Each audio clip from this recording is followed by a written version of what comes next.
Dia sepatutnya dipecat ya. Paling maksimum dipecat ya, ataupun diberi a final warning ya, so that this is the first and the last lah ya, dan juga untuk memberi ingatan kepada sesiapa saja yang memegang authority, terutamanya members of the cabinet. Ini satu jawatan yang paling tinggi ya dalam negara ya. Maka mereka di kalangan eksekutif Tapi jika ini berlaku, apa akan berlaku jika sekiranya ada lagi di kalangan sahabat-sahabat mereka yang telah dibuat tuduhan di mahkamah akan ikut sama masuk dalam mahkamah dan sehinggakan polis malu-alah lah sama ada nak gari tak gari. Sebenarnya tujuan polis gari itu supaya dia tak lari kan, tetapi dan ada juga dianggap sebagai SOP Jadi apa pun sekalipun dalam undang-undang ni is color blind. Kita tidak mempeduli siapa dan pangkat dan jawatan, dan tindakan mestilah sama ada orang tu marhaim ataupun orang itu ada di atasan sana. Jadi makna dia, apakah tindakan yang patut diambil penyelenggaraan ini? Saya rasa jika sekiranya lah didapati bahawa beliau pun daripada menteri telah turun pangkat lah jadi Deputy Minister of Law sekarang. Dulu Minister of kementerian ni pekerja asing ni Labour Tapi apa pun saya rasa penjelasan yang telah disebut oleh YB Sigaran ini, saya rasa it is not reasonable lah the way how you say that you just drop by. Ini bukan isu drop by, ini isu your commitment to give a moral support or something like that lah. But I don't know what is your main intention, but it can be interpreted in many ways. But the time is wrong.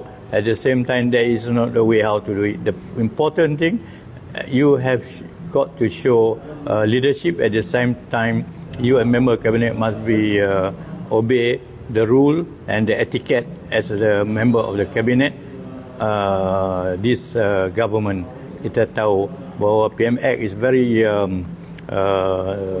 strict on the integrity of government servant, and plus for his members of his cabinet. Saya sangsi mengapakah perkara ini boleh berlaku, dan sebagai members of the cabinet, they are subjected to a certain code of ethic lah.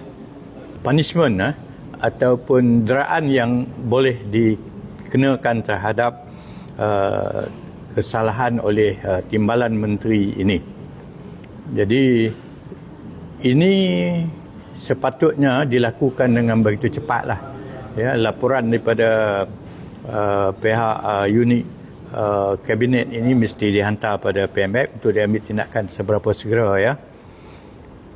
Oleh itu saya rasalah saya dapat bukan saja pertanyaan, malahan ada juga di kalangan menghentam saya mengapakah NGO kami yang begitu agresif dengan mempertahankan kerajaan madani ini dan mempertahankan kerajaan, dan juga kami mempertahankan institusi kerajaan tetapi apabila berlaku terhadap members of the cabinet in our government, saya berdiam diri.